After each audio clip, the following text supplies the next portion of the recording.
వి gold trusted gold buyers మీరు తాకట్టు పెట్టిన బంగారాన్ని విడిపించి ఈ రోజు ఉన్న మార్కెట్ ధరకు కొనబడును.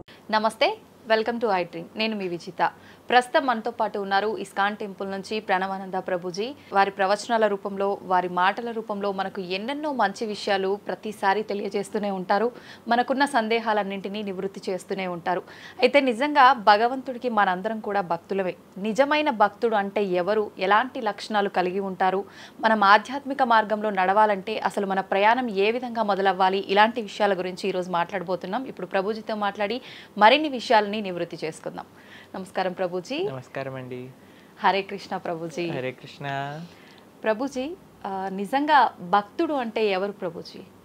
భగవంతుడి పట్ల పరిపూర్ణమైన నమ్మకం ఉన్నవాడు భక్తుడు. సుఖాలు వచ్చినా, దుఃఖాలు వచ్చినా, అవమానాలు వచ్చినా, పొగడతలు వచ్చినా, మన జీవితంలో ఏ సిచ్యువేషన్ వచ్చినా సరే మనం భగవంతుణ్ణి ఆశ్రయించి ఆయన పట్ల నమ్మకం ఉన్నవాడు భక్తుడు. చాలాసార్లు ఏమవుతుందంటే అండి, మనకి మంచి జరుగుతున్నప్పటి వరకు వెరీ గుడ్, మనం చాలా భగవద్భక్తులం అని అంటే, కానీ ఏదన్నా చెడు జరిగిపోయింది ఏమనుకోండి, నాకెందుకు ఇలా జరిగింది, నేను ఇంత మంచివాడిని, ఆయన ఎందుకు అలా చేయలేదు, కాబట్టి ఈయన నాకొద్దు అని అంటారు చాలా మంది. మీరు ఆశ్చర్యపోతారు. అసలు నాకు నా భక్తి జీవితంలో చాలా ఇన్స్పిరేషన్గా అనిపించింది. నేను ఇప్పుడు మనకి తెలుసు పాలస్తీన్ ఇంకా ఇజ్రాయెల్లో వార్ జరుగుతుంది, గాజా అనే ప్రదేశంలో. అయితే ఒక ఆవిడ, అసలు చాలా వీడియోస్ చూశాను ఒకదాని తర్వాత ఒకటి, అక్కడ ఉండే వాళ్ళు మొత్తం ఫ్యామిలీ నష్టం అయిపోయినా, పిల్లలు చనిపోయినా, ఏం చేసినా సరే వాళ్ళు ఇలా అంటున్నారనమాట, ఏ అల్లా నువ్వు మాకు ఇది చేసావు కానీ మేము మాత్రం నీకు స్తోత్రం చేస్తాం. వాళ్ళ లాంగ్వేజ్లో వాళ్ళు చెప్తున్నారనమాట, నువ్వు ఏం చేసినా సరే మా మంచికే చేస్తావని నాకు తెలుసు, కాబట్టి ఇంకా ఇంకా మేము మిమ్మల్ని పొగుడుతూనే ఉంటాము. ఆ సిచ్యువేషన్లో కూడా అసలు ఆ నమ్మకం ఎలా ఉంది అని నాకు చాలా ఇన్స్పిరేషన్గా అనిపించింది. అరే ఎంత ట్రూ డివోషన్ వాళ్ళకి ఉన్నది, ఒక నమ్మకం వాళ్ళ దేవుడి పట్ల వాళ్ళకు ఉన్నది. కానీ మనం ఎన్నిసార్లు చాలామంది చూస్తుంటాం. మొన్న నాకు ఎవరో వీడియో పంపించారు, అందులో చెప్తారు, ఒక వెంకటేశ్వర స్వామి ఫోటో ఉంటుందన్నమాట, ఒక ఆవిడ చెప్తారు, ఓయ్ నేను చెప్పింది చేస్తావా లేదా, ఇంకో దేవుడిని తీసుకొచ్చి పెట్టేయాలనా అని అంటుందన్నమాట. అయితే నేను చూసి ఆశ్చర్యపోయాను అనమాట. మనకి ఎందుకు ఇలాంటి ఫేత్, ఇలాంటి నమ్మకం ఎందుకు లేదు? ఎప్పుడైతే మనం ఎంతైతే మనకి ఇన్వెస్ట్మెంట్ చేస్తామో అంతే రిటర్న్ వస్తుంది కదండి. అలానే మన నమ్మకం, మాన అపమానాలు, ఇవి సుఖ దుఃఖాలు, ఇవన్నీ ప్రపంచంలో ఒక భాగం అండి. ఇదంతా జీవితంలో ఒక భాగం. అందుకే మన సనాతన సంస్కృతిలో ఎప్పుడు మంచే ఉంటుంది అని చెప్పారు. అందుకే ఈ ఉగాది పచ్చడి, మన నూతన సంవత్సరం ప్రారంభమైనప్పుడు షడ్రుజోపేతం కదండి, చెప్పుకున్నాం. కాబట్టి ప్రతి ఒక్కటి కొద్దిగా అది కావాలి, కొద్దిగా ఇది కావాలి. కానీ మనం ఏం చేస్తామంటే, ఎవరికైతే అచంచల విశ్వాసం ఉంటుందో భగవంతుడి పట్ల, స్వామి నువ్వేం చేసినా నా మంచే చేస్తావు అనేవాడు నిజమైన భక్తుడు. కాబట్టి ఎక్కడి నుంచైనా ఆ విశ్వాసం, ఆ శ్రద్ధ కానీ మనం నేర్చుకోగలిగితే ఇట్ ఈస్ ఎక్స్ట్రీమ్లీ వండర్ఫుల్ అనమాట.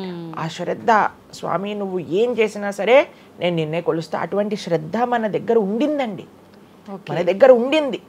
మన పూర్వీకులు, రాజులు, మహారాజులు, అసలు మన సంస్కృతి, సిక్కులు ఎవరైతే మనకి వాళ్ళ జీవితాన్ని త్యాగం చేసేసారు వాళ్ళ ధర్మాన్ని కాపాడుకోవడానికి.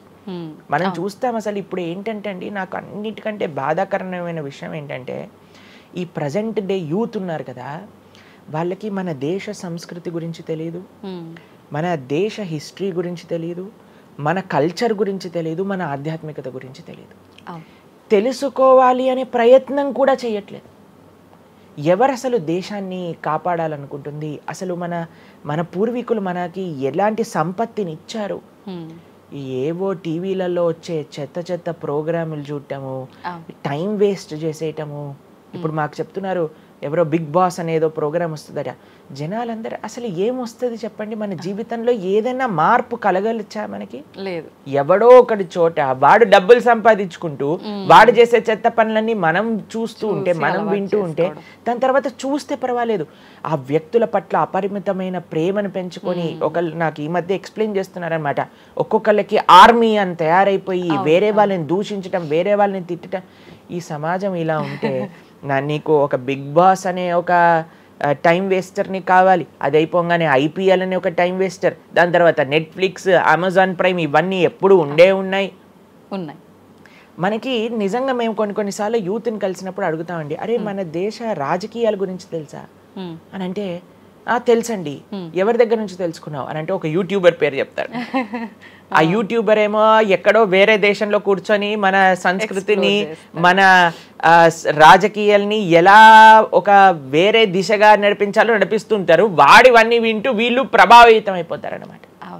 కానీ ఏంటి అసలు మన సంస్కృతి అంటే ఏంటి, మన ధర్మం అంటే ఏంటి, అసలు కొద్దిసం భగవంతుడు చాలా దూరం అనుకోండి, కనీసంలో కనీసం మన భారతీయత అంటే ఏంటో కూడా తెలియదండి అసలు ఇలాంటి పిల్లలకి. ఈ మధ్యలో పిల్లల్ని మర్చిపోకండి.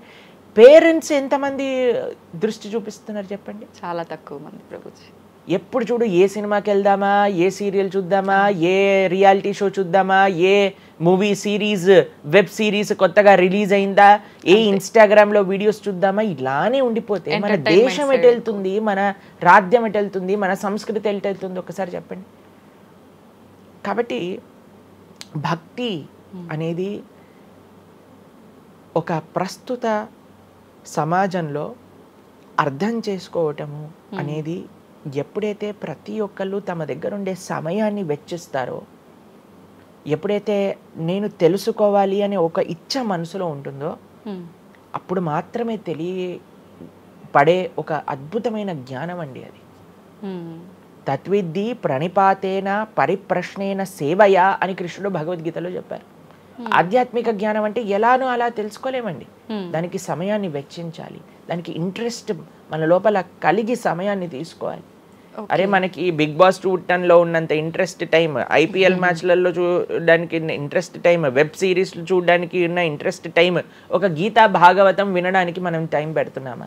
లేదు, అసలు అట్లాంటి ఆలోచనే రావట్లేదు కదా.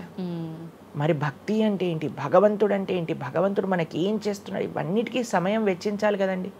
కాబట్టి అందుకే మనం ఎప్పుడు చెప్పేది, ఒక భక్తుడు అనేవాడు అన్నిటికంటే అదృష్టవంతుడు ఎవరికైతే భగవంతుడి యొక్క కృప అనుభవంలోకి వస్తుందో. అటువంటి అనుభవం కానీ మనం పొందాలి అని అనుకుంటే మనం సమయాన్ని కేటాయించాలి. ఇది చాలా ముఖ్యమైన విషయం. అయితే మనం ఆధ్యాత్మిక ప్రయాణం మొదలు పెట్టాలి అంటే ముందుగా చేయాల్సిన పని, మొట్టమొదటి అడుగు ఆధ్యాత్మిక ప్రయాణం ముందు పెట్టాలి అని అంటే ఇన్స్టాగ్రామ్, వాట్సాప్ని తగ్గించాలి. ఓకే.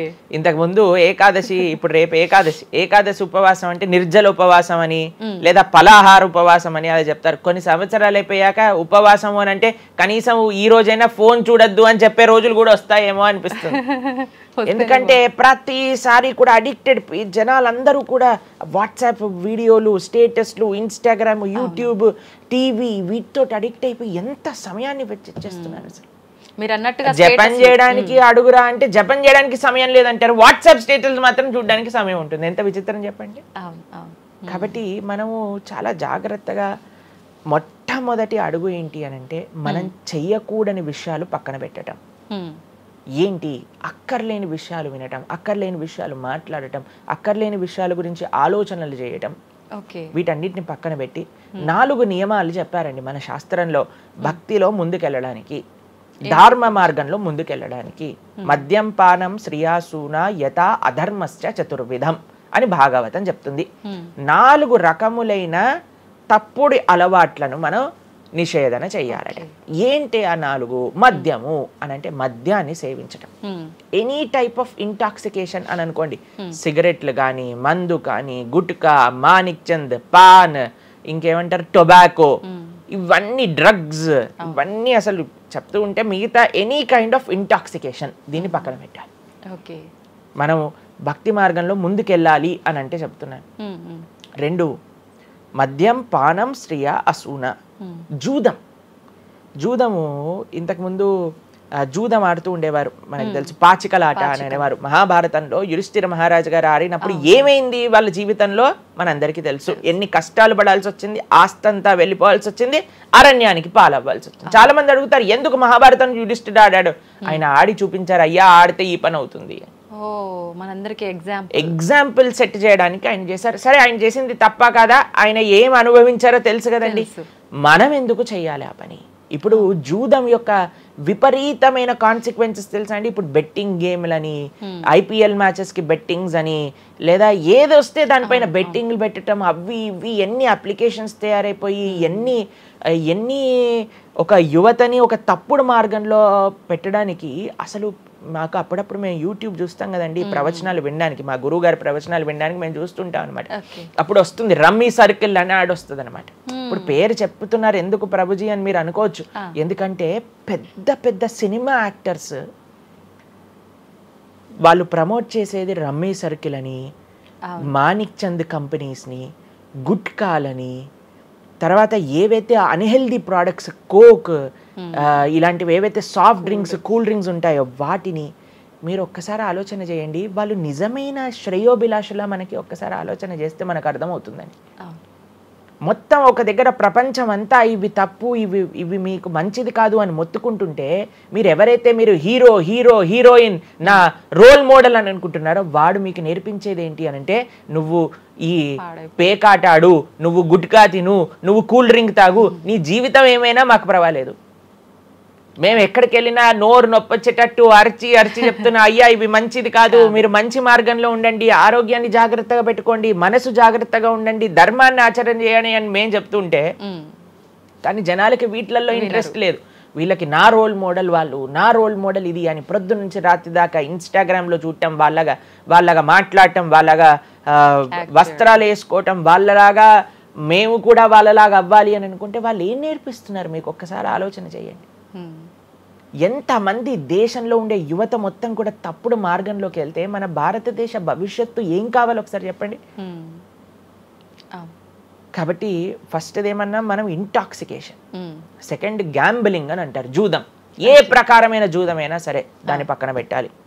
మూడవది మాంసాహారాన్ని సేవించటం, ప్రాణిహింస చెయ్యకూడదు, భగవద్భక్తి మార్గంలో ముందుకెళ్ళాలి, భగవంతుని తెలుసుకోవాలి అని అంటే మనం లాస్ట్ టైం దీని గురించి మాట్లాడుకున్నాం, మనం ఎక్స్ప్లెయిన్ చేసాం అనమాట క్లియర్గా ఎందుకు మనం మాంసాహారాన్ని స్వీకరించకూడదు అని.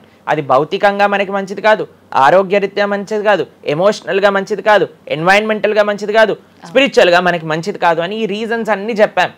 అయితే నిన్నటి రోజున మాకు ఆ వీడియో పంపించారనమాట. సరే ఏమున్నాయి అబ్బా కమెంట్స్లో అని చదువుతుంటే చాలా మంది అన్నారు, రోజు ఈ వీడియో చూడటం వల్ల మేము మాంసాహారం తినటం మానేసాము, మాకు క్లారిటీ వచ్చిందని చాలా కమెంట్స్ ఉన్నాయి. కొంతమంది ఏం రాశారు తెలుసా అండి, మరి ప్లాంట్స్కి, మరి ఆకుకూరలకి, తర్వాత మనం పండించే మొక్కలకు కూడా ప్రాణం ఉంది కదా అని. మీకు ఒక విషయం చెప్తాను, చాలా మంది ఈ ఆర్గ్యుమెంట్స్ చెప్తారండి, నాన్ వెజిటేరియన్ మానేసేయండి అని అంటే, మరి మీరు జీవహింస చేయట్లేదా, మీరు కూడా మొక్కల్ని కట్ చేస్తున్నారు కదా అని అడుగుతారు. ఇప్పుడు దానికి 2-3 విషయాలు మీకు ప్రస్తావన చేస్తాను. ఒకటి, మీరు పాలకూరని, గోంగూరని, తోటకూరని కొయ్యడానికి వెళ్ళినప్పుడు అది గట్టిగా అరుస్తూ చంపేయకు నన్ను, ఏదో ఒక రక్తం కారటం, అది ఇలా గార్లో ఎగరటం, ఇలాంటివి చేస్తుందా అండి? లేదు. ఎప్పుడైనా మీరు ఆపిల్ పండుని కొయ్యడానికి వెళ్ళినప్పుడు ఆపిల్ పండుని ఇలా అనగానే దాంట్లో నుంచి రక్తం చెట్టులో నుంచి దారాలుగా కారుతుంటుందా అండి? అదేమైనా గట్టిగా అరుస్తుందా అని కొంతమంది అంటారు, అది అరుస్తుంది మనకి వినిపించదు. మనకి ఒకసారి అర్థం చేసుకోవాలి, ఒక ప్రాణికి ఒక వెల్ డెవలప్డ్ కాన్షియస్నెస్ ఉన్న వ్యక్తికి, లేదా ఒక పర్సనాలిటీకి, లేదా ఒక ప్రాణికి, లేదా ఒక ప్లాంట్కి ఏంటి వ్యత్యాసము అనేది మనం తెలుసుకోవాలి.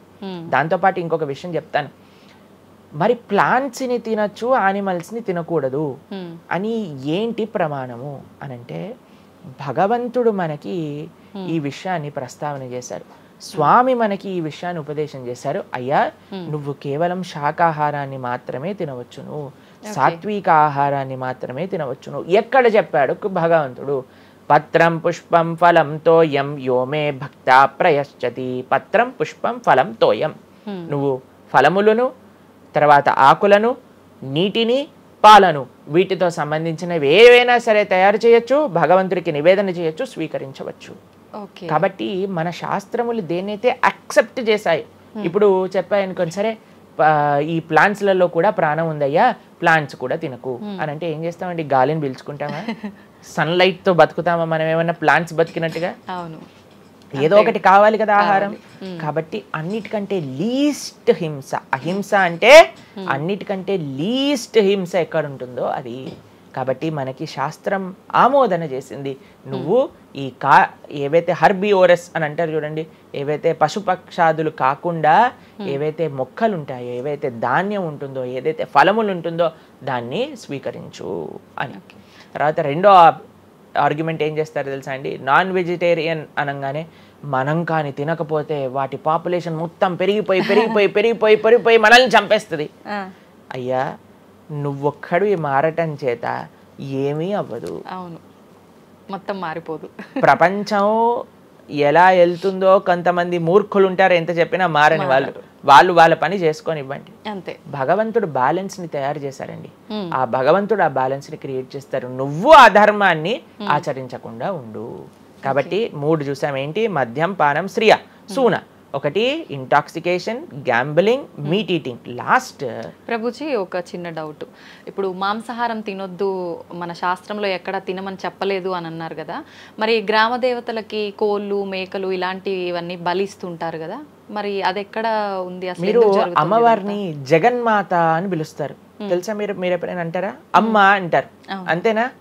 ఒక తల్లికి, ఒక తల్లితనంలో మీరు కూడా మదర్ కదండి, మీ పిల్లలకి ఏదైనా ఒక చిన్న బాధ కలిగితే మీరు ఓర్చుకోగలుగుతారా చెప్పండి? లేదు.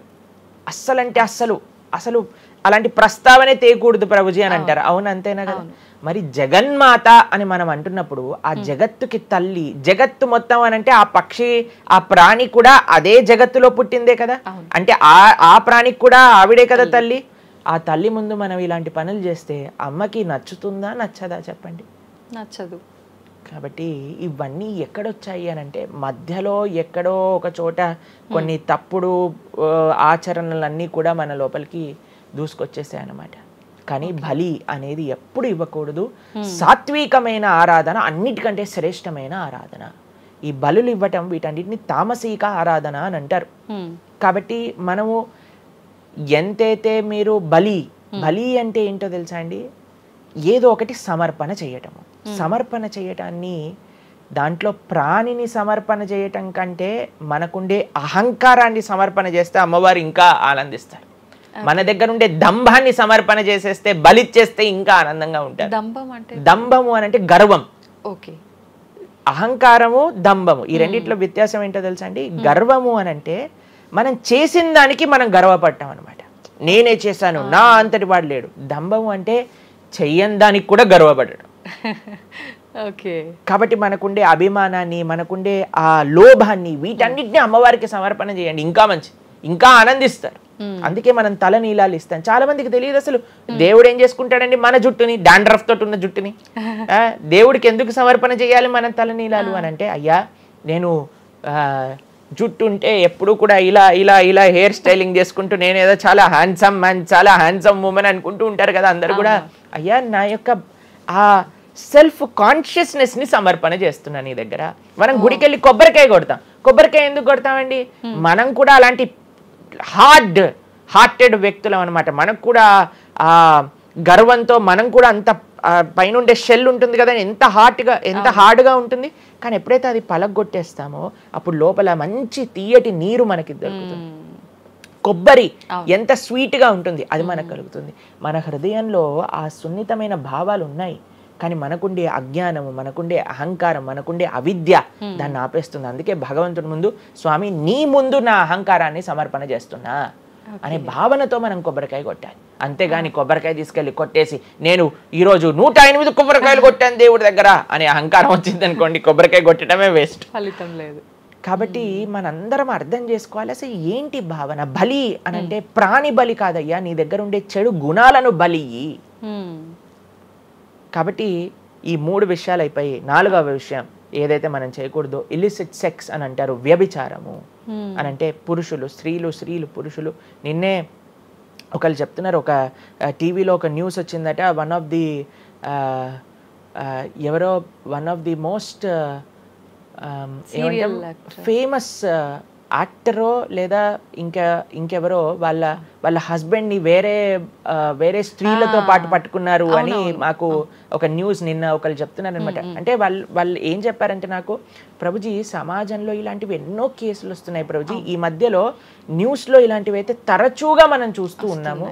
కాబట్టి ఈ సమాజం ఎటువైపు వెళ్తుందో తెలియట్లేదు ప్రభుజీ అని అంటే మేము వాళ్ళకి చెప్పాం, సమాజాన్ని ఎందుకు ఇటువైపు నడుస్తుంది అని అంటే మనం చూపించే విషయాలు అలా ఉన్నాయి, చూపించే సినిమాలు అలా ఉన్నాయి, చూపించే సీరియల్ అలా ఉన్నాయి, చూపించే ఆదర్శమైన వ్యక్తులు అలా ఉన్నారు. మనం ఎవరైతే హీరోలు అనుకుంటున్నామో వాళ్ళు ప్రొద్దున లేస్తే విడాకులు తీసుకొని ఇంకొకరిని పెళ్లి చేసుకొని, విడాకులు తీసుకొని ఇంకొకరిని పెళ్లి చేసుకొని, ఇలాంటివి చూస్తుంటే మనం కూడా అది నార్మలైజ్ అయిపోయింది మన భారతీయ సంస్కృతిలో.